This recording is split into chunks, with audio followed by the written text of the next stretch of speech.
Ngayong Semana Santa, ginugunita po ng mga Kristiyano sa buong mundo ang buhay at sakripisyo ni Jesucristo sa pamagitan po ng Stations of the Cross at iba pang tradisyon. Pero ang aktual na pinagdaanan ni Jesus nasa isang bansa umiikot sa Israel.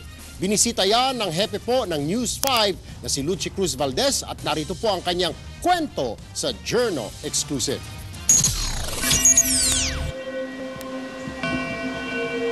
Ang Semana Santa, panahon para magdasal at magtika.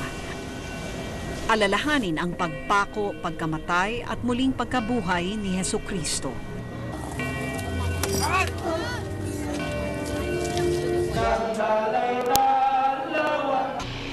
Pero bago naging tagapagligtas ng sanlibutan, ano nga ba ang pinagdaan ng buhay ng sinasabing Mesiyas na magliligtas sa atin?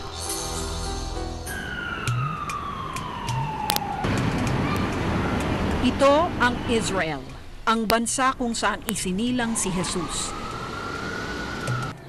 Ito ang tanging bansa sa buong mundo na nanatiling pareho ang pangalan, lengguwahe at Diyos na sinasamba mula pa nang ito'y itinatag 3,000 taon na ang nakalilipas.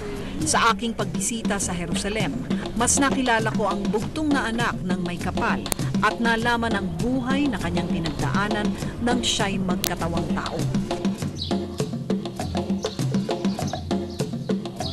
Sa baryong ito ng Capernaum, unang sinimulan ni Jesucristo ang kanyang misyon.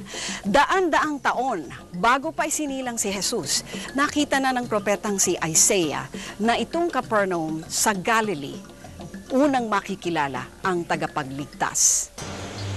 Katabi ng Capernaum ang Sea of Galilee, naging malaking bahagi sa pagpapamalas ni Jesus ng kanyang mga milagro. Ang Golgotha, ang lugar kung saan ngayon nakatayo ang Church of the Holy Sepulchre. Sa loob ng simbahan makikita ang mga painting na nagkukwento ng pinagdaanan ni Kristo mula nang siya'y ipinagkanulo hanggang sa siya'y ipako sa krus. At sa gitna mismo ng simbahang ito, sinasabing inilibing ang katawan ni Jesucristo. Napaisip ako kung gaano ako pinagpalang mapuntahan ang mga lugar kung saan mismong nabuhay at naglakad ang ating Panginoon.